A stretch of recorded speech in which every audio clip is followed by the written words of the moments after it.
Mbote mbote lisusu bandeko nanga, bino bandeko oyangai, lelo tokomi mercredi 30 juin 2021.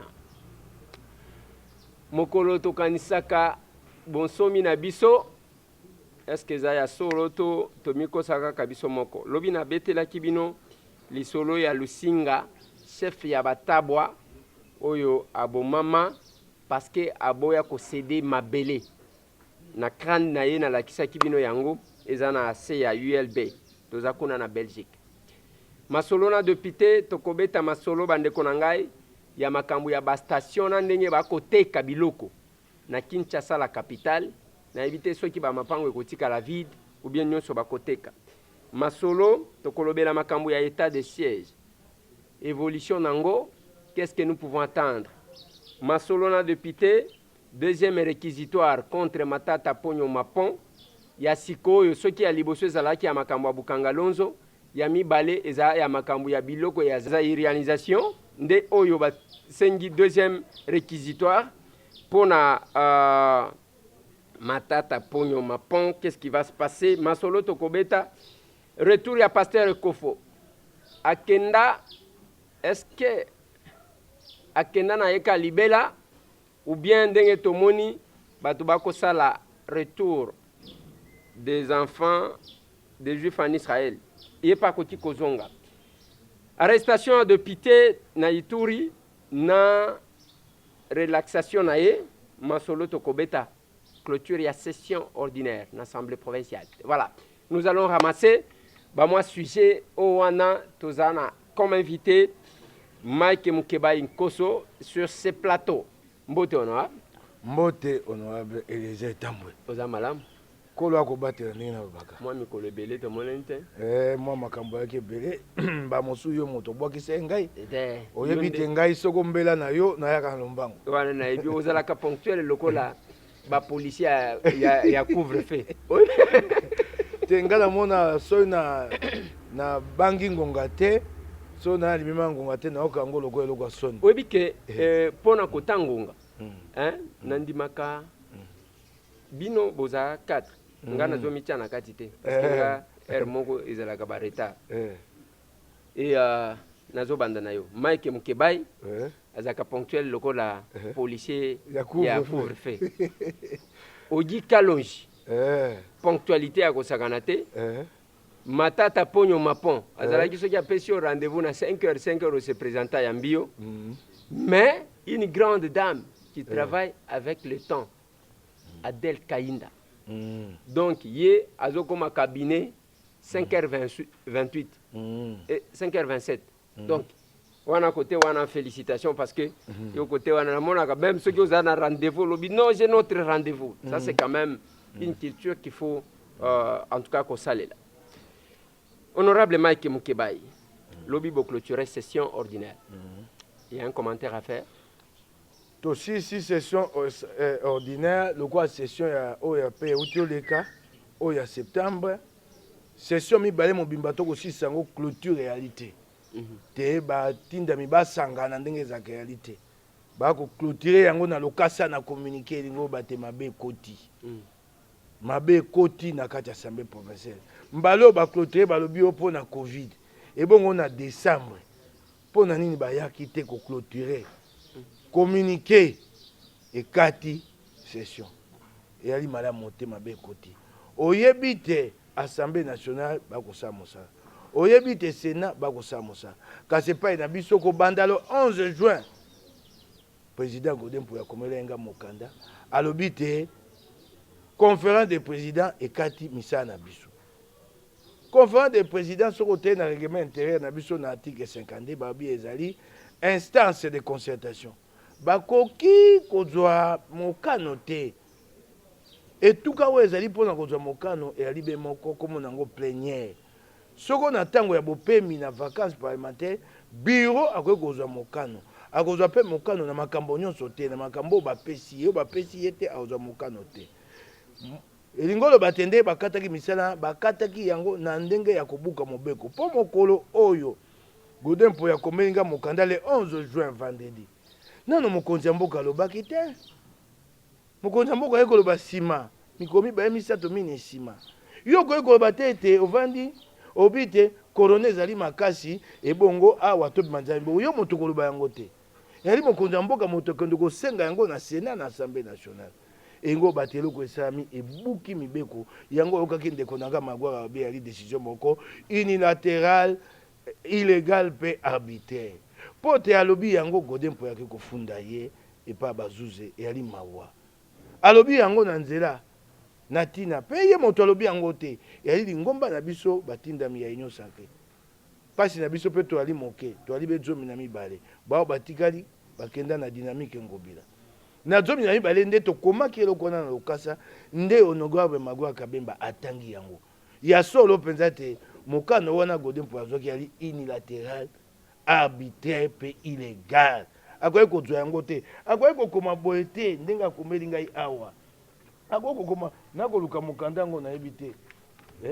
akoki kokoma yango te yali na ndingisa na ye te akomela ngai ndenge akomeli ngai nakoluka komona yango te so Jimmy Kala oti yango wapi alobi te la conférence des présidents décide conférence des présidents koki kodécide te ata mbala moko koki kodécide te ye ali président ya assemblée ya bureau na makoki oyo bapesi ye na misala na ye mosala na ye moko yali kobatela règlement intérieur boni akoki kokomela ngai te la conférence des présidents décide ça c'est pas illégal ata conférence des présidents abetaki lisolo yango akoki kozwa mokano te oki ngai ata basololaki yango na kati ya conférence ye akoki kokoma te la conférence des présidents décide ce n'est pas un organe de décision na mokili soki omoni tosali mabe okoyi na mbeba zala na komikitisa eyali makambo ya bulamatari ya makambo na biso te esengeli totosa mibeko yango omoni mpasi toali nango assemblée provinciale nyonso wana bakangi assemblée provinciale mbango mpona nini kokima question orale avec débat oyo epesamaki na nzela na ngai mpona Ntengobila ya koyanola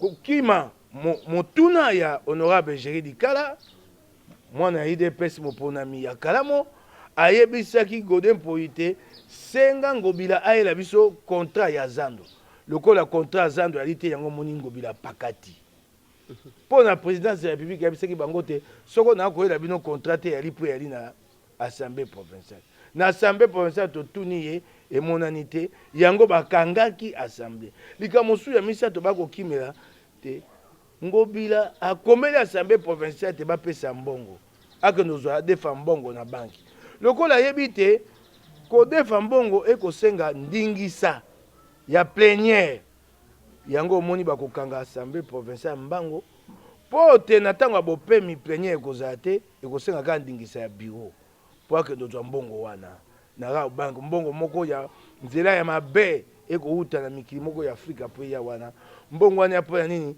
basala lokola lokuta babanda misala ya zando mpo babwakela mokonzi ya mboka mwa zelo na miso mwa putulu soko olingi oloba bango babi misala esi ebandi kasi bayebi te soko ekosuka wapi lokola ndenge ayaki na makete lelo te lelo Ngobila wapi makete na yo epesi nini wapi lifuta na yango boni bakoki kokamba mboka na lokuta boye kokosa biso boye bakolo na moi makete banda makete ya te lelo mpe na kotonga ndako eloko ya motu yali makete te eloko ya motu ezali plan makete boye kosala yango to bokosala yango te bandako nyonso etongama etika kozala na makete te kasi ndako nyonso etongama so yali ndako ya solo mpo eumela esengeli ezala na plan yango ya makambo misato wana oyo esengelaki te tozwa biyano na yango makambo ya contrat makambo ya question orale na makambo ya mbongo ekoleka na Rao Bank mpe okoyoka Rao Bank makambo mbala nyonso soko oyoki mbongo ya bosoto Rao Bank mbongo ya carte visa Rao Bank mbongo ya Jamal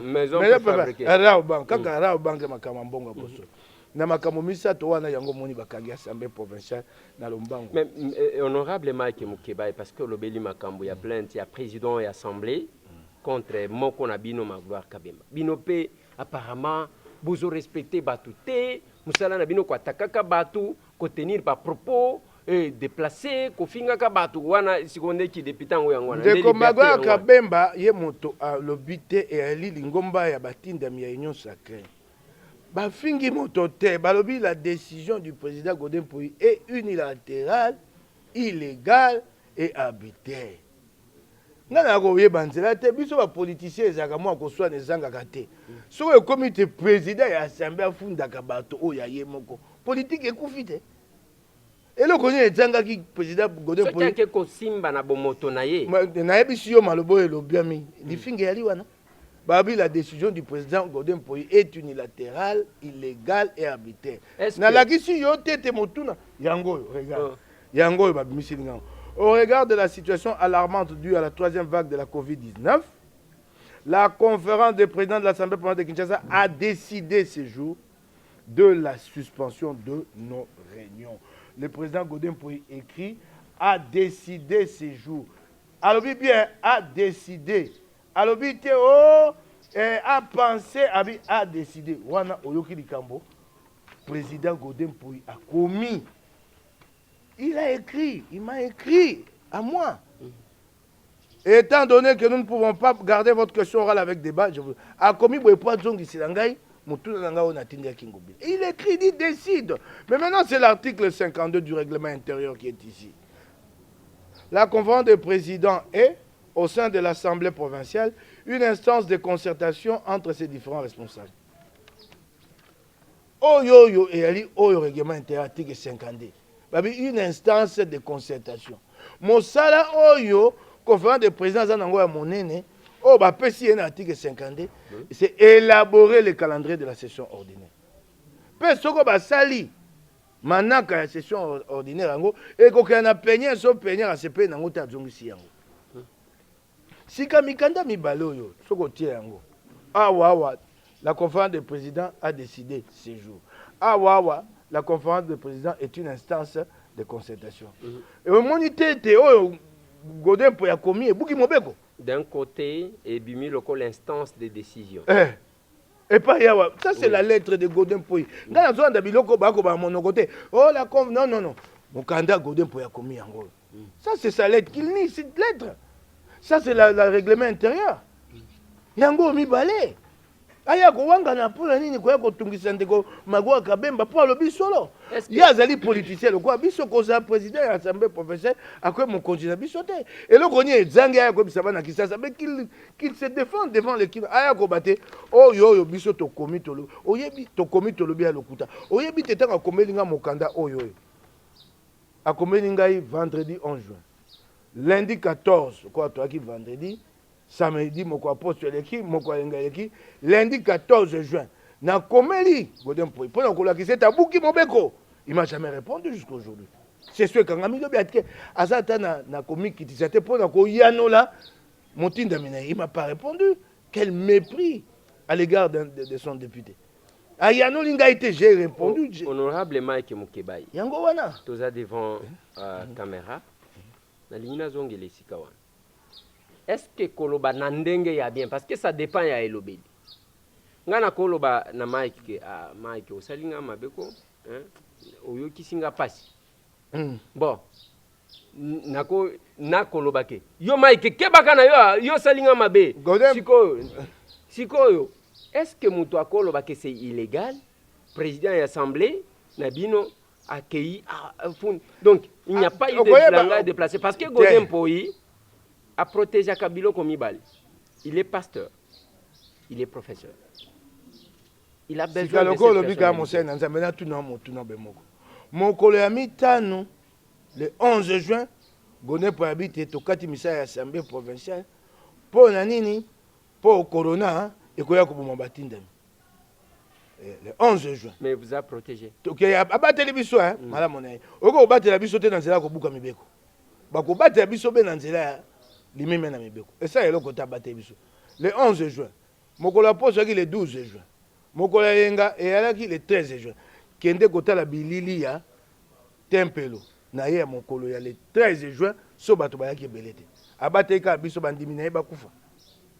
Mais yo sambela kate ezana bato bazana protection bana nzambe ngala ndimaka na ngai te nali moto masumu po Bibi elobi te mikitisa ndima to moto masumu mpo nzambe ye moko anetela yo ngana ndimi te ngana moto masumu mpo ye azakana bana nzambe na lingomba na ye bandimi abateli bana nzambe te bampate ya bato asangisi bango ebele biso bato ya mokili nde abateli biso poto yesu abaki te batela moto ya masumu te akobongwana yango abateli biso atiki bana nzambe na etonga na ye kende kotala bilili à l'église de Godin pour le 13 juin si ça ne veut pas afficher plein so bato batondaki te kende kotala yango gi amoni kaka biso tobika yango yango bato bandimi na ye bakana ntina te bango nkoni biso nde bato assemblée nationale bino bona posa kobika te bokufa na corona sénat bona posa kobika te bokufa na corona eyali mawa voilà. Mike Mukeba Nkoso, élu Yalingwala, député provincial, il y a un phénomène station. Phénomène silice terrain. Phénomène pas d'espace libre. Il y a la Bible que multipliez-vous, remplissez la terre. Donc, phénomène vende sikanyoso. Na Kinshasa, ba station, ba nini, ozomona même tout au long il y a fleuve, où ils allent la frontière. Bandako, et puis bandako a des hôtels il y a pas yakak. Quel commentaire vous faites? Est-ce que ce n'est pas na ba prérogative où il y a kolandela pona koloba que ça doit suffire parce qu'on expose en même temps la population. Eliezer eloko liboso ya motuya na olongolangwa na okena ona sengo liboso to banda koya kovanda awa na plateau likanisi bimisio lobi so to ko sangisa makasi ba députés provinciaux na ba députés nationaux to sala lingomba po to eba ko bundia makambo mabe okena kisasa likanisi wana na beteli yo maboko na bia likanisi ya malamu bana kisasa batala yo bayoka yo soko goke nango te na suka po to bitumba wana to eba ko bunda yango po na yebisio biso na assemblée provinciale to koma na biso ba manzembele ba députés provinciaux basisa biso ngala basisa biso mopepe boko senga bosa commission d'enquête donc to senga commission d'enquête à ba station président Godin pour sa bino mbongo yalité mbongo ngo yali combien motu ya boni 3000 4000 dollars pour commission d'enquête ça mosala réalité et ngo bato boko sala wana boko sunga bana kisasa boko sunga pe biso ba députés provinciaux likambo ya ba station e botami mayebo e kosa et si nyonso na commune ya Kisasa rond-point Kabinda Wilei station au sali 20 mètres et si ka fulu elaka ba bati station mosusu station ko bota bisika nyonso na lingwala mapango e matire talo likolo makambo station na 24 bateki lupango na 850,000 dollars wana za ko boma mboka ma esika lupango ya ka 300,000 250,000 dollars bateki na 850,000 dollars pona nini ya basombi yango na motu ya wana po bayebi ke akote ya station eyali lopango etiki nzela na makadame kuna mosika ekozala mpasi motuka elongbaka kuna ekotaka koya kozwa mai po ebima batie station mpe eloko moko ya mabe yali na Kisasa nakosenga na ministre na kulutu na ngai Pius Mwabilo urbanisme et habitat omona wapi bato batongaka bakomaka te bakotonga nini okotika bango bakotonga babengaka yango panneau d'affichage des travaux bisika nyonso bakotonga biloko ya mabe bakokoma eloko te kulutu Pius premier ministre Sam Lukonde Jean-Michel bokokoyokela biso mawa te mpo nga nakolela boye mpo na assemblée provinciale kuna yali mfwilu nakolela boye mpo epai ya ngobela kozwa eyano te nayebisi yo Sama yebisa Pius Mwabilo boni bato bakotonga moto akotonga komi eloko te mobeko elobi esika bakotonga okokoma okotonga nini abombani bato bakomotonga lokola akotonga na zamba abombani ntango eloko ekosila boye bobibula matali ya buka bato akobo ase atongi abimisi nde tobaka na kelasi bana baye stage otai mwana aza zoba na kopesa ye libungu tulu yoka na Kongo nekoma oyokela ye mawa mboka ya na pasi baboti ne bafutaki mbongo pesa hectare 10 sur 20 kopesa mwana bapoint ya mawa yango wana pe komi moto atongi bongo tango bokoya pobi bula matala ya bibuka te ase atongi omoni yali pasi na sengi na Pius Mwabilo batia yango balandela yango bayeba kesika nyonso moto akotonga likambo ya station elekeli biso eyali pasi na biso likambo kaka ya station te bisika nyonso ezali polele soki esika yali polele moto akeye pa mingi esama na gouvernement central te na gouvernement provincial soki okeye pa yango bebisi esika na ya polele nga na kosa eloko voilà c'est ça la modernisation de la ville de Kinshasa. Des petits projets ezanga malunga bisika so bato ko vanda oyebi te batonga Kisasa mabe Kisasa etonga mabe pour Kisasa ezanga esika mopepe te lokwa neti na lingwala esika ya mopepe soki ovani na ndako na molongwe mulunge eleki mingi so ngozo mopepe ozwa mopepe kana esika moko yebi yango na terrasse nzoka bamboka so batongaka benguma so batongaka soko oninga na posa mopepe obimi parc yali espace vert yali siko nde batonga Kisasa mabe bongo lokwa lingwa esika mopepe yate mwaka mwa lisika liswa ndeko moko etikali ya moke ya mopepe so keka pa ngo bia droit modernisation yali pasi mingi na kosenga pepo na wana mama ministre ya environnement ya gouvernement central ayeba kobatela biso bisika na biso ya mopepe ayeba kotala likambo wana. Voilà, honorable Mike Mukebai esika wana nazoloba j'ai avancé cette idée donc créer une dynamique au lieu à caucus des élus de Kinshasa totikali na niveau kaka ya national tokosala caucus des élus de Kinshasa en général, c'est-à-dire ba députés nationaux na ba députés provinciaux.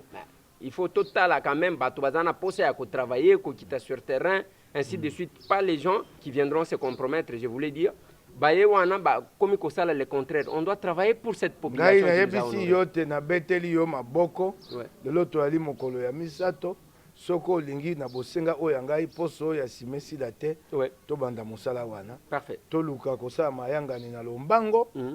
Toyokana baninga baya na ngambo na epai ya Assemblée provinciale ya Kisasa pe na ngambo na Assemblée nationale Kisasa eli na posa etumba ya lolenge wana po Kisasa eli ya kokufa na nzela wana pende na pesi mokonzi mboka Longonia ndenge gouvernement central bapesi gouvernement provincial $2,750,000 po na kolongola matiti po ngobila asi amelaki na ye pema akokoka te yali malamu kasi bato mosusu bakomo betango tangwa babi engo bate mokonzi mboka a pesi ngobila soutien. Ne confondez pas eloko mokonzi apesa mboka pesi na mboka na soutien na moto e wana epesami na ngumba Kisasa etali elengi te ezalaki gouverneur nini mokonzi mboka ayaki na posa ya kosala yango po na suka ya musato usana na manda oyo bila ekozala ya chef de l'État liboso na biso banso bato ba mikosa te eyali ko sami pona ngumba ya Kisasa po ba mosu ba biote ba mokonzi mboka kondo pesa moto soutien moto abomi Kisasa boy yango bato amoya ka face nde ba yebi ye mala mote moto abomi Kisasa boye mokonzi mboka abina pesi yo soutien po ye mokonzi mboka yaki po so wa moninga na ye boma na yo mboka sima ye apesi yo soutien kamere pas ako banza kaka boye soutien nzoka ko ebate maboko bako beta wana babi ezalo kwa yango bako luka baboma yo ko yebate yo banzi bako beto maboko poids ekanga ye voilà ekokanga pe moko wa mikolo ko ya voilà na lingi na longwa na Kinshasa mais na lingi na préciser une chose bitonga tonge komi na Kinshasa ndenge Mike auti koloba. Monsieur le ministre ya urbanisme vient nga Pius Mwabili mbayo mukala ezotambola malamu te. André Kimbuta la kisaka biso immeuble waniza tout au long ya fleuve alobi bakobuka etikala anyanya wanyanya oyo batetela balobaka. Donc eza wana eza frontière bakobana kokotisa biloko na ya mabena ya malamu on n'a pas la capacité parce que zanda kuna bango biteka teka eleki et nous allons créer cette dynamique eza malamu te. Je l'ai même dit ceux qui ont sima mausolée ya mzee Laurent, qu'est-ce que j'ai dit, il y a Etienne Tshisekedi wa Mulumba kende kokuta kuna biloko nyonso wana ezalaki lokola ba parc komi ba mapango mais bazo tonga en désordre balabala ezate oyo atongi boye oyo Donc, des ordres, j'ai eu appelé le ministre. J'ai dit, monsieur le ministre, ça la moi descente. Ndengwana, binonde ba wario na biso. Mike Mukeba tolongwe na Kinshasa. Collègue na yo, député provincial na Ituri akangamaki. Na simanango, toiki ke batiki. Et il semblerait que batiki sur instruction à chef de l'État. Ozo sala quel commentaire? Na bakisika na pona likambo lokwa na pona ya lingwala. Moi esika ya mopepe ya moke ya moi likinda na biso totikalaki nango terrain commettre ngobila kamata apesa compagnie moko Focus RDC lelo loko ba ko tonga toko ebate banda ba baki ba kotia pelouse synthétique nzoka maye bango yali na ngambo oyo bakenda kotia soki magazine soki ba terrasse na yebisaki ndeko wana etumbane ko sida te lokolo akotonga ngo na nzela ko buka mibeko mokolo moko kaka ekozongela bula matali biloko alati akambongo na ye na moto makasi na ye na yebisi bana lingwala babungisa eliki ate bana tere commettre etumbana na totiki yango te na sepeli mingi te ndeko bakangaki batiki ye mokonzi ya mboka ntango akomi na libonga ayebisa ye bato ngai nali moto te bokoka te na babakangi moto po afingi ngai asi aloba yango bato bakosalela oyo nakoki kobenga lokota ye français zele kisakata bokosala makambo na ndenge bomesana lokola bomesana na ntango ya kabila bokobanza te bokosepelisa mokonzi ya mboka moto wana ali motindami alobi botikani ye demokrasia yali bongo mwa pilipili wana mwa mungwa ya kotia koswana swana wana mabende bato akomisa mafinga ekopesa bana ndakisa ya mabe contradiction contradiction bino bolamuki bobanzi te kisakata kibobila po bosepesa mokonzi ya mboka bokokanga asengi bino yango te botikani biloko wana eyi lokola bamama tyala saka nzembo na ye bakamati bamemi ye nane ndeko eza ye mutombo asali émission na ye yambi moto ye wana nane na mama tyala mwana nane na eza ye mutombo mokonzi ya mboka atika kosenga ata te batuli mokonzi ane oke kosala na bango nini kuna te tomonaki te babi te tikani makambo wana mokonzi ya mboka ana posa na yango te makambo wana ya mabele kilikili oyo na suka na yango kombo anani kotambola Félix Tshisekedi na suka na yango koyoka Human Rights Watch abimisi rapport le régime de Félix Tshisekedi biso tokoboma lokumu ya mboka na bokonzi oyo tokobata mboka ya mibeko botikani biloko wana na moto ya ana posa na yango te na ngai koloba makambo mosusu mpe na o wana ngati komaki yango awa nayebi te soko na tie yango wapi nakenda nango makambo ebele naloba natali boye mpuluchi na biso mpuluchi soko mwa bato bakosala manifestation mpuluchi akoyaka mbala moko masasi likolo to yango masasi oyo mpuluchi abetaka likolo biso mpuluchi ya biso bapesi ye masasi na poko batuna bango te tatoaki na masasi boni osaleli boni kasongo otunaka bango te okomona moto ali mokengeli sinzeli ya député sinzeli ya ministre ali na charge ya mitano yango ake etumba charge ya mitano tala liboke ya masasi awa ake etumba nous sommes en temps de paix otunaka bango yango te bato ya fadene bakei liboso ya assemblée nationale bakotia mwa makele bali kama ils sont à peine 100 mpuluchi ye bozwa bango na kimia bolongwe bango babi awe ali ekoteli ekuke boke na pembeni so botia makele biso toya bakombatant toyebi ndenge ezalaka boali kama po epesa moto bato bayoka yango so mpuluchi abeti gaz nde bosepeli ti so moto azoki nde bosepeli ti bozwa bango na malembe kasongo boyebaka quand il n'y a pas de menace ne recourez pas, ne faites pas recours à la force. Il n'y a pas de menace sérieuse sur l'ordre public. Le général Kasongo kamata bato wana kama colonel wana o so babenga colonel wapi o aza zélé wana moto akisakata personne ne te demande ça, vous n'aidez pas les chefs de l'État. Kamata bango kama biso ndeko malembe ndeko Serge Welo yo moto ye na bilengo boke na pembeni ozo kangi bango singa nde basaka na États-Unis mona yango te otie singa bo va na kati okangi kuno kangi bato bakota esute so moto bi oka manifestation esute bavandi wana babeleli te na pokwa moto ko mozonga makolo na ndako mongongo ekauki ye aluki mai ya komela alembi akeya koba bayoki ngai esili yo yemba moko tu okamati Serge Welo tie na se bimisi ye makila na monoko Les gens ont besoin de ces images-là pour se victimiser. Oui. Nous, on sait ce que c'est toi, combattant. Ouais. Arrêtez-nous ça, les générations. On n'en a pas besoin. Ouais. Arrêtez, faites votre travail avec professionnalisme. Les gens, mon commençou n'a pas ndembo netandoke. Vite, Aïma. Bato mo akama batombo ki bakoto wana tango akanyama. Moto mosu alaki penza bolimbisanga ndenga mabetelo kwa liboma. Oh wana. Bato kama bakoti na terrain. Bakoti esika ya moto. Pour choisir mandoka baloni. Abeti na tribune tout lacrymogène. Quand vous tirez les gaz lacrymogènes dans une foule de 50 000, 80 000 personnes, mais vous envoyez les gens à la mort. Batotan comme au Kima. 100 personnes devant vous. Vous contenez les 100 personnes. C'est fini. Binobo, beti lacrymogène kuna na mobulu wana ekoti wana bato babomani banyatani. Et il n'y a jamais d'enquête quand la police opère comme ça. Pas des athées pour pas ça pour chikara et tout.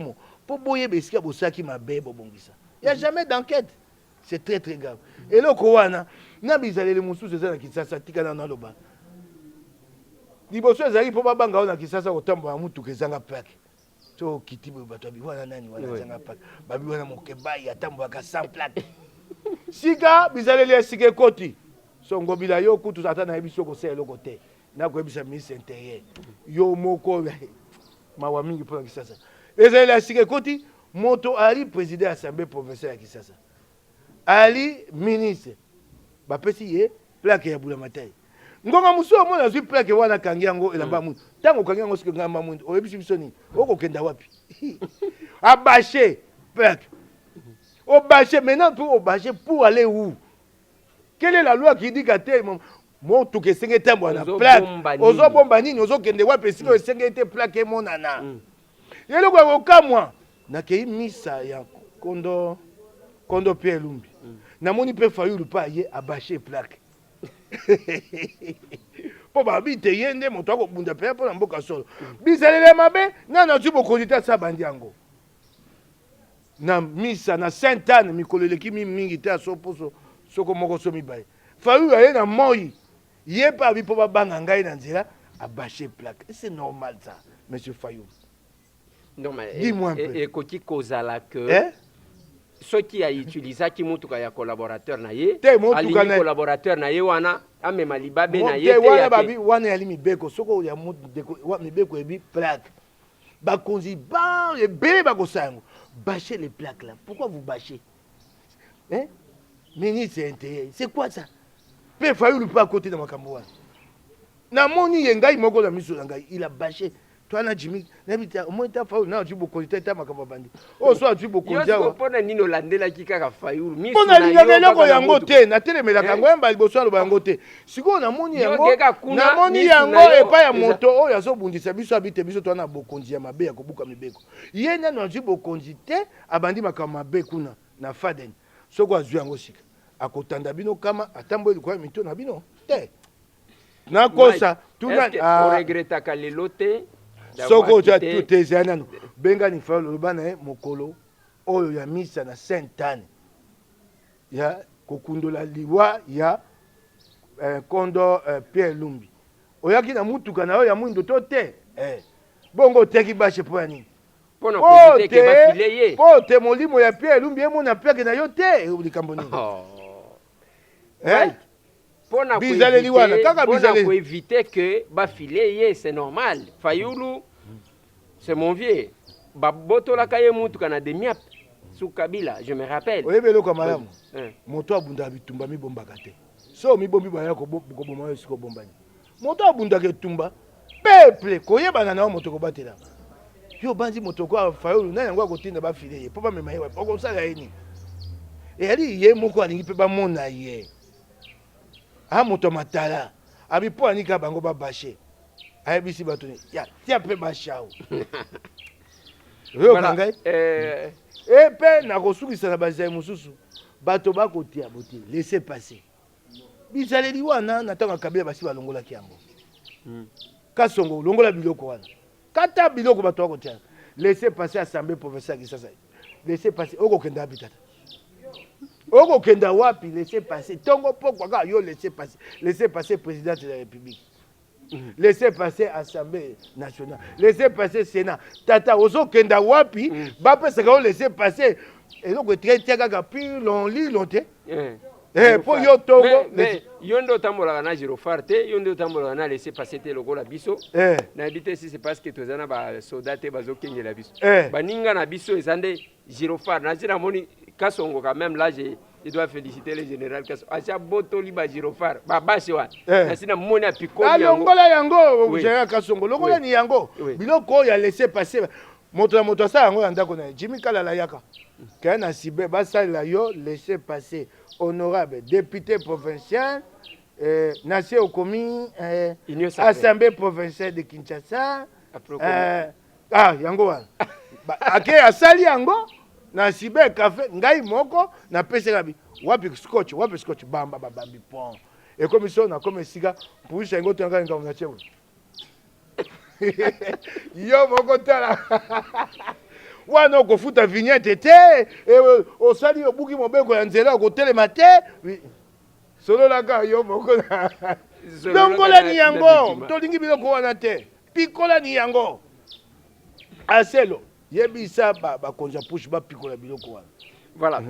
Mike, Lelo, oso regretter quand même d'avoir quitté Faden House parce que tomoni pendant que biso tozo kufa makambo mituka oyo nanu tomoni te tomoni quand même que kuna ba collègue na biso bazwi ba jeep sans problème. Lelo ozo regretter. Soki na kolela ndenge na kabana na Faden.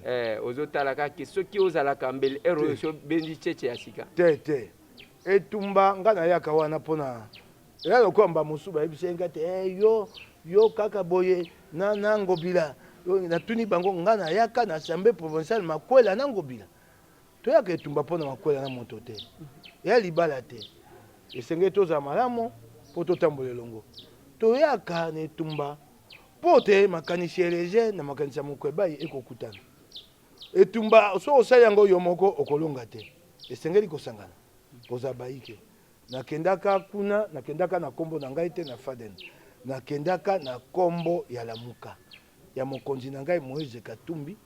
Ba Kongomani ba yebisa biso te pona kolonga Kabila, bo sangana bo bimisa motobo, moko babengi ye candidat commun. Tokei na Genève, toyokani te, biso to bimi na ngambo oyo na Fayulu, baninga na Kashe, bakei na ngambo kuna na Félix Tshisekedi. Biso baso pasi ya motema na biso kaka moko kotia bokonzi Kabila pembeni. Tala makambo sikoyo mokonzi Félix ayeko bimisa mabe ya bokonzi Kabila. Ingo batena Kabila Kongo ngako bongata mokete. Tala makambo ebimi. Tala IGF bokundoli ayeko sa makambo mabe. Tele lo tamba na mobu moleki kaka. Nano ta mobu moko mokokite IGF akolongola mbongo na 500 milliards de francs congolais. Soit 250 millions de dollars. Oyo DGI, DGRAD, DGDA bakotisaka. Et comme na 1300 milliards et comme le quoi na 600 millions de dollars. Talaga ngonga moke mosala ozula lingi tosala. Biso baso pasi ya motema bokonzi ya Kabila to chango pembeni. Lelo toki somo totete bato baki bandoki. Yango tokei Faden, yango tokei Lamuka, tokei Kashi. To bandi ko biso wana tozima ba mosu bazwi Kisengele, ba mosu bazwi Kibota na moto na nzoto Félix to yoka bwana na moto Kabila.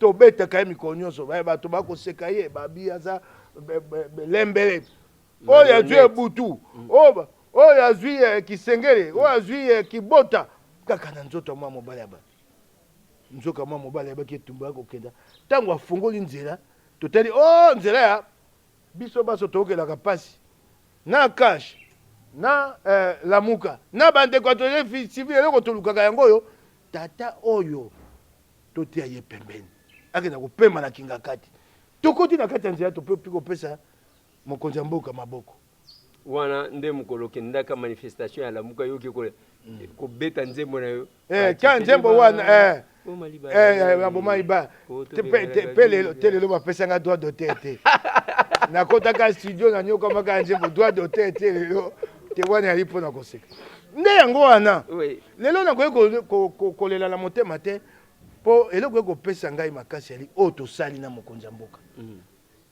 soko na leleli ngo bate nayebi ntina eloko tosali te na epai tokokende totie Kabila pembeni tokomi kosisa moyibi ya mbongo Congo ekomi kotelema malembe liboso ezalaki bato yako basande balingi moto azwi mbongo vie wana atimbeli sikoyo bato akomi banga mbongo abula matali ebongo nakendolela Fadene point nakolela bango te nakosepela nayebi yango nayebisaka bato nga alobi ata lelo na 2023 bokokana biso bolobi te tokosela bino tokotala bilan bokokoka te nabi liboso tokoma na 2023 so bomoni mokonzi Félix bokateli losako bobi Maréchal Félix so boboni Mokebai bokateli nga losako bobi Général Mokebai losako mpo tosi tosali yali ebele kote ya Kabila pembeni kobundisa Kanyaka tosi tosali yali ebele ya kosaka te bato ebele bandimaka tete na bomoi na bango bakomona yango bato ebele babanzaki bayabaki te ekoya nsima ya mibu kama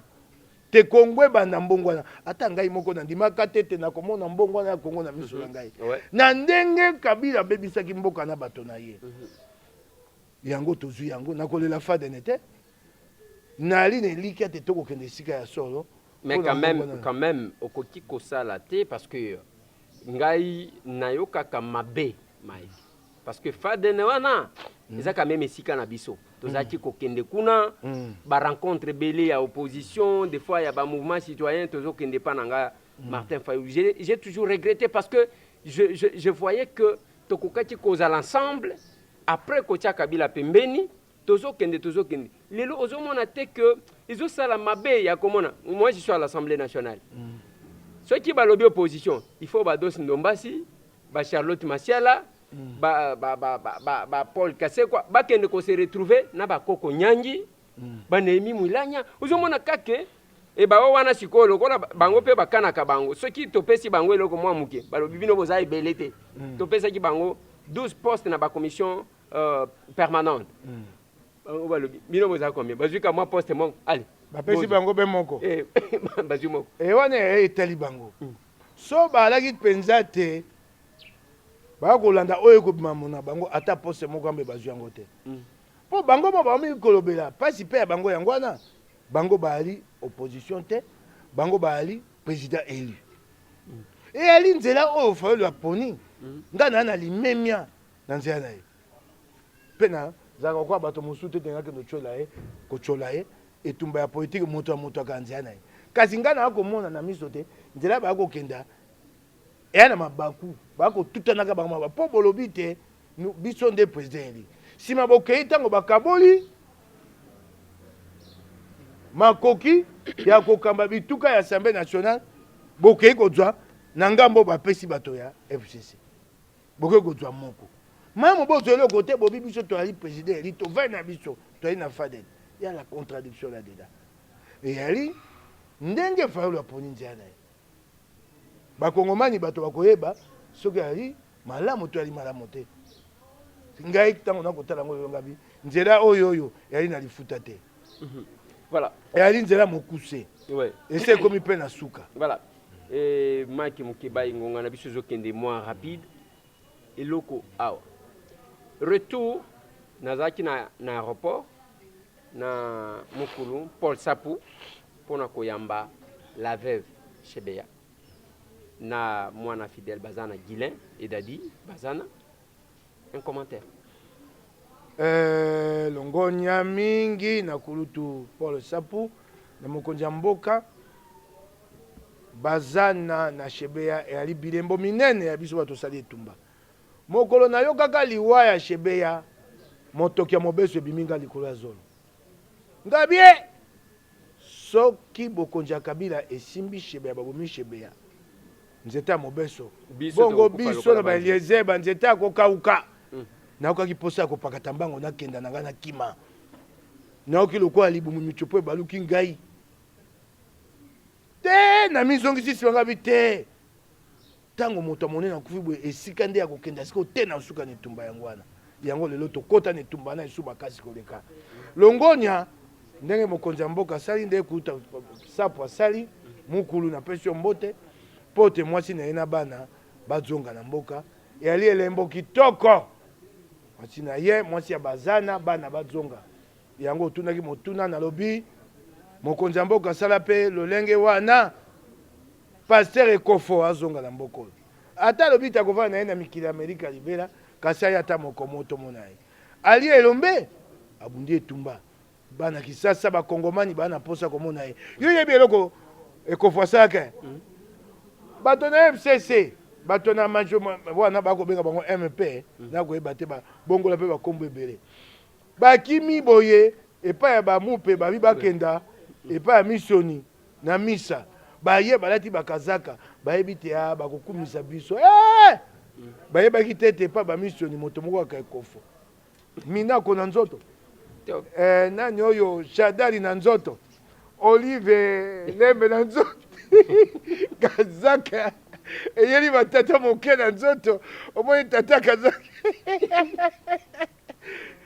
ekofelo kozala batakabila mise bebi mpo ayebisi bato solo moto ya bongo esengeli azonga na mboka bakongomani bayeba ye bamona ye azala ndakisa mpo na bana na biso yango na kosenga mokonzi ya mboka ndenge asali mpo na libota ya shebeya na bazana asala yango mpe mpo na libota ya ekofo azonga bana ya kisasa bakongomani bakumisa ye bayeba kotala nzela na ye azala ndakisa mpo na bango nasengi yango mpenza na mabolongo ekofo mpe mokolo yango ekozala mokolo esengo mpo ekozala lokola nde mokolo wana nde mokonzi akabili ekpeyaka bakotia bilili wana boni ndenge nani ndenge ekofo akosala mokolo yake mokolo moko netumba biso toya mikolo mpe tosepela makasi lokola mokolo ekofo. Voilà. Honorable Mike Mukebai, deuxième réquisitoire contre Matata Ponyo Mapon.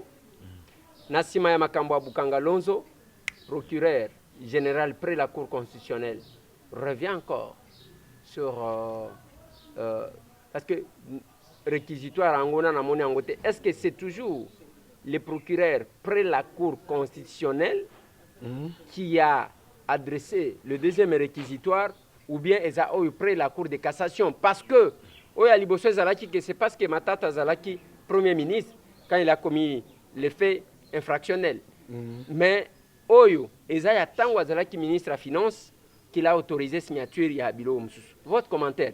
Un acharnement ou bien eloko ya liboso na sepeli nga na koyeko beta maboko te pona pasi ya moto. Kasi na sepeli pote Zulu alingeti avandi kimia bato batiki ye. Mingi bato o balobelaka Matata.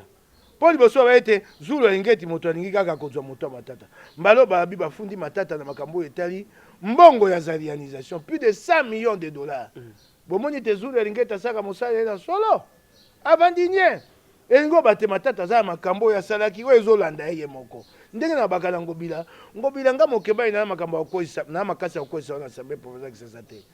Biso batinde menyo sake leo to azom na mibale. Ata to komi truc ba na mitano 25 sur 48.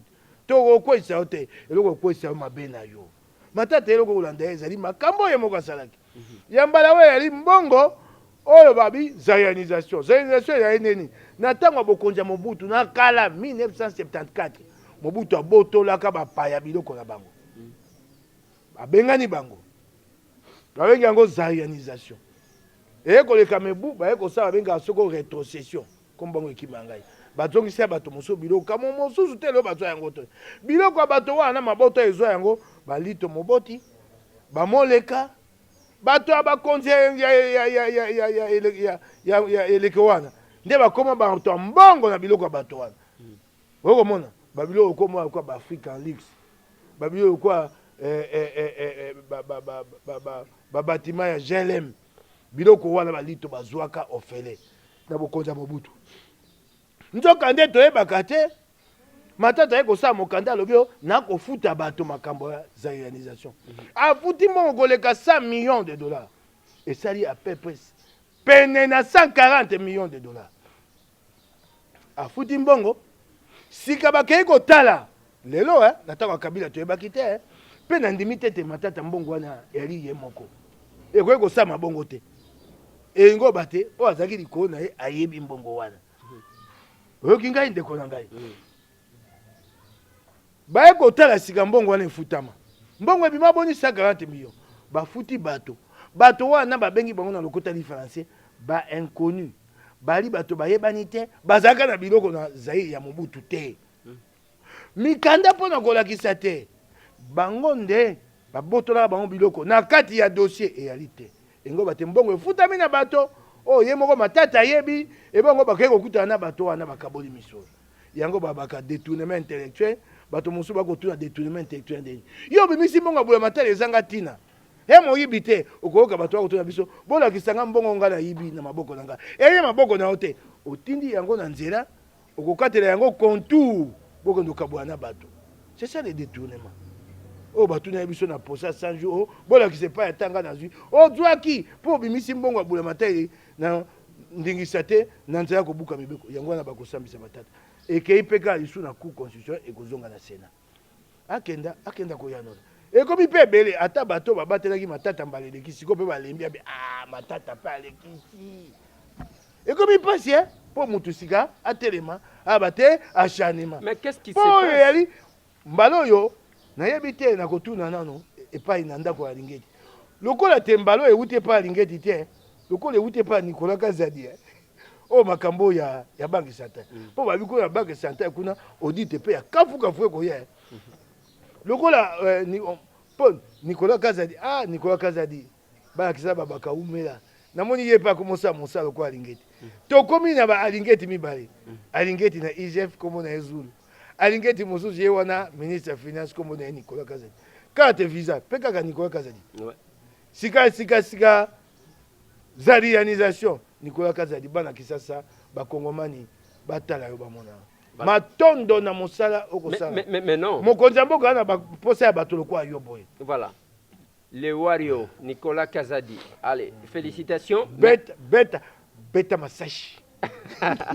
mais nalingi natuna yo lobi ezobima lokola acharnement te nalingi natanga na otanga nkombo bato te parce que eza na badétournement na jekamine bazwa plus d'1 milliard moto oyo bazosoupçonne makambo wana aza en liberté plus d'1 milliard de dollars tokei ministre moko na économie awa kaka mikolo eleki mibale awa 12 millions ya bato ya bacarburant oyo 12 millions de dollars j'ai dit 12 millions eza wana toyoka bamakambo ya ba 100 000 dollars ya ba makambo eza ebele mpona nini kaka matata tokei malembe ngai nakobakisela Kibali Gold plus d'1 milliard de dollars bakombo ekotanga makuna bakombo ya bato na FCC ata mpe ya bato mosusu na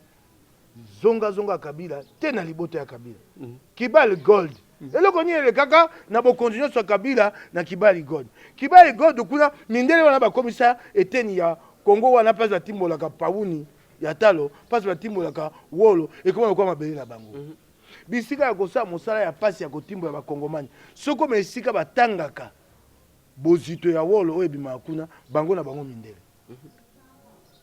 sika babanda mosala so babi na bino te tobimisi lelo kilo ni 5 kilo ya wolo elingo balokuta babimisaki 20 kilo mosala esalami na nzela na IGF alingeti kolo amona yo bana Kongo bamona yo mosala kitoko osala bakongomani mosala esalami bakei kotuna epai wolo wana ekomaka na poto bamoni te motuya bango bapesaka so babi 5 kilo d'or production journalière kuna bamemaka 20 kilo d'or production journalière tango batali yango na bokonzi ya Kabila mba esali plus d'1 milliard de dollars oyo eyibami eyali makambo ebele kasi twakokenda nango na moko ekozala mpasi kokanga bato baso wana mbala moko bazuze mpe bakosala mosala wana nyonso mbamo te so lelo moko akei tokende nanu epai ya matata tosisani na ye ebandi na ye eyali lokola nini oyo babe yango nini lipa te oyo tobenga fiko eyali lokola fiko fio fiko po boali ebele bakozwa bino nyonso lokola boni pau ememaka liboka ya mabele oyo ekoki na yango bazuzu bakomema na kwa na pau bamemi nano matata fiko fio koko maleke pau na moto ya matata fiko kosila te bozalaki tuku 5 boyaki 50 botreki 49 fiko kokenda nabi tokosala fiko fio koko maleke po Shadari te nalobi te Shadari ayibi bango bakoma kofunda bato nga nalobi te nalobi boye parce que même makambo carte visa au Nicolas Kazadi que nous saluons, que nous félicitons, monsieur le ministre des Finances, et abimisi pona nini bazui même oyo wana ebimi na ba preuve te bango kaka na nzoto ya matata et puis matata soki biloko bazo reprocher ye eza ya loku eza ya solo matata azaki na Conakry akokaki kozonga te akokaki kokima na ye akei na ye et ndenge omonaki bakangi Willy Bakonga akomi na Brazzaville mais matata azui pepo azonjawa c'est-à-dire il ne reconnaît rien te bango baka bato atembe bango bahili lokwa ba héritier Watanabe héritier Wata moto na tembe Bakonga tango bafundaki ye awa Bakonga alekana etandweke nayebi ndeko moyo ya mwasi mpanisa ngo yabi Bakonga bingai na kosimba mbongo bula matali wapi nga na zwi mbongo na nga na pasi ngai na sambelaka Bakonga fongoli biso miso otewebi tata bato bakonyokole boye asisi koloba nzoka kaka mokolo akosisa koloba ye wana akokatisa ebale akokende Brazza baka bato atembe yo yebi politicien Congo te politicien congolais akobangisa yo na monoko lokwa ntango toaka bilenge te so bitumengo bana omona moto abilai yebi bilai moto akoningana kasi babeteka moko ba ye wana kwe bato abilai akondima yo te akomona kotisi Tarzan moteur webi Tarzan moteur Tarzan moteur tozaka bana mike Tarzan moteur wewe okotisi nani okotisi Godzilla Godzilla yaki bakamo to kokatisa bato wana bakotisa ba Godzilla na nzoto bata soko lingo mekeye bakotisi yo Tarzan moteur yobi te na simba ye na nzoto le qualité yango wana voilà na peso kanda kisa Bakonga lobi na biso ngai te na tonga betelo nanga moi j'ai des moyens pe na Congo mbambi ebele so moto ayibi mbongo bolandaka te ya yaka na bokonzi na mbongo na lokuta moyibi etali mobola na moto mbongo te moyibi ya lokoso moto oki ngai omona moto mbongo lokoso mbongo eleki koleka oyo ali nango mobola ye kimia soko ali lipa na ya lali ingo batete moto a moto mbongo akokozwa esu te soko amoni esika kozwa te bakopesa etumbu ta kozwa na ye ya ofele. Nous terminons l'émission. Mike Moukebaï, un mot sur l'état des sièges. Réussite ou échec? Parce que les lots, babombe ezali comme explosé. Na sepeli mingi na mosa mokonzi ya mboka kosala. Omoni lelo ba ADF ba longwe ne tumbo babundaka. O babengaka ba incursion ba kobima boy babomi bato. Ba panzani. Ba komi sikoyo kosala makambo lokola ba islamiste. Ba komi ba kamikaze ba ekotia ba bombe. Engo bate ba ADF ba zongi sima. Ba isusu ne sikate. Nde babenga lokota français fief to bastion ingo bate fa desa bundisi bango makasi kasi toko ko beta maboko te po etumbo ba nango ekomi etumba ya pasi koleka ekomi ba kamikaze boko kovanda bo moto abimiawa alati bombe na ndoto tu akena bino kasi etumba wana lelo esengeli mokonzi mboka zulango maele liboso ezali ko bele la communauté internationale po ekomi sika penza terrorisme islamiste na ko pesa bilembo ekolakisa te komi terrorisme ya liboso mokonzi ya ba ADF na kombo Palu Musa asali oyo babengaka kutali français allégeance asali tubela na sanza ya mine euti oleka avril andimi Al-Qaïda takomosalela bango mpe ekomi so babwaki bombe to kamikaze abimi Al-Qaïda kuna abeteli bango maboko engo bate ekomi mpenza terrorisme oyo babengi terrorisme international yango mokonzi mboka esengeli maloba na yeke na nzela ya communauté internationale mikili ya Amerika mikili ya France basalisa biso mpona oyo bandi kokota na Beni eyali mabe makasi baninga na biso Rwanda Uganda Angola basalisa biso mpo eloko ya kobanga yali nini neteni wana ya mboka pembeni na Kenya Rwanda kuna likolo na Uganda basalisa biso. Est-ce que bango bakosalisa biso? Na ba renseignement militaire. Kwanda biloko bato ko ba na réseaux sociaux te mboka bakumba ngo na réseaux sociaux te. Mboka ya li diplomatie eloko ya pasi. Ah ben balobi Félix ake koteka lisusu ake ko kabela Kagame. Yango balobi eloko na sepelaka. Soko Félix ake na nzela makanisi na ngana ye ekuta na nzela wana. Bato bakochola biso bapesaka contre sur l'affaire de Banyamulenge. Jusqu'à aujourd'hui, qui a donné la contre-proposition? Ah ouais, Makelele et Minembo, tout le monde sait tu, non? Le Bégo, qui est sur la Bundi, Babomani Kuna. Puis personne ne parle de Banyamulenge. Soko ba pesibino maele otogo sala boboyi. Bon accepte. Qu'est-ce que nous devons faire aujourd'hui? Boy bisabiso, définissez nos relations avec le Rwanda. Définissez-le. Pour Etumba, lelo yo bambo kami bale babunda insulté. So bandika Etumba lelo, lobby Angola, Congo balabi ba botike Etumba. Eloko boko lukana Etumba bo zwango na mesa na diplomatie. Il n'y a plus de guerre entre États civilisés, c'est plus acceptable. Soko bitume bandi kati na Rwanda, na Congo, Uganda konyo kwama, Burundi akomonyo kwama po na nini, Tanzania konyo kwama, Angola konyo kwama. Ba réfugiés ba kokenda bisika nyonso. Kita ya bamboka wane konyo kwama.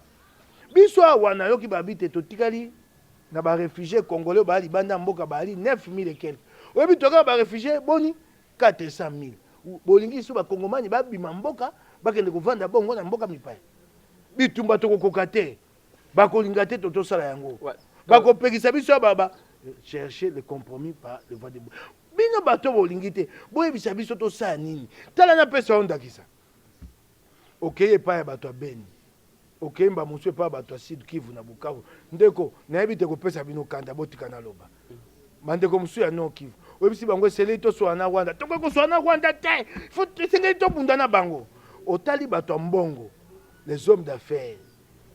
Beni, Bukavu, Goma.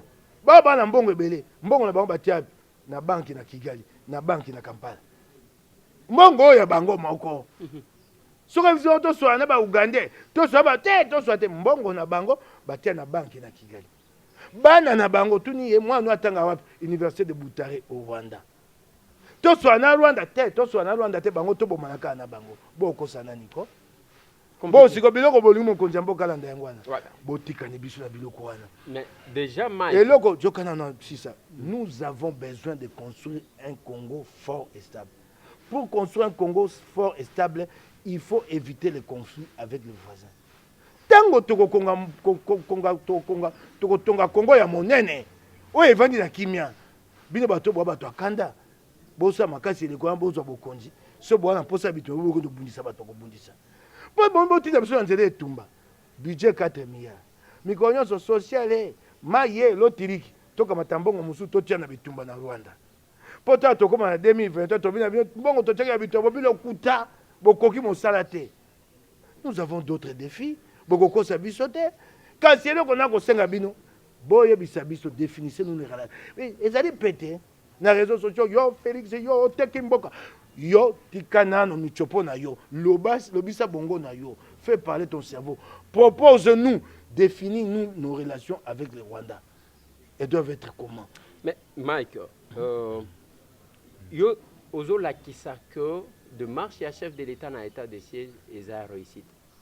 L'UNC à travers la bouche de son secrétaire général, l'ancien ministre et la jeunesse Billy Kambale. À lobby qui est état de siège et s'est échoué parce que ils ont pris celui qui pouvait porter des solutions. Et là, on a séparé les Congomani, les Congolais disent une chose et son contraire.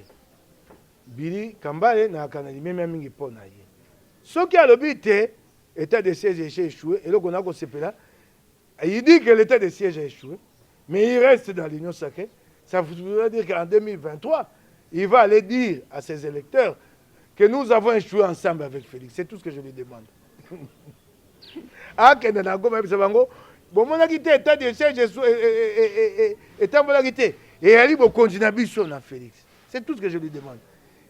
En 2023 qu'il aille le dire à Goma qu'il reconnaisse que l'UNC a fait partie de ce gouvernement.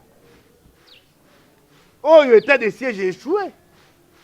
Et ali mawa apekisaki bango babanda kokota na ba réunion union sacrée que ça soit les députés wana ali makambo na bango na landa yango te oyebi biso ba kongomani pasi biso ya nini kokoma ministre ali lokwa suka un congolais quand il devient ministre soko oyebi sete okolongola ye akoy ko boma yo lokola pa union soto ali bomo yeza kate bomo yeza ka be na gouvernement bato yi nse ba na gouvernement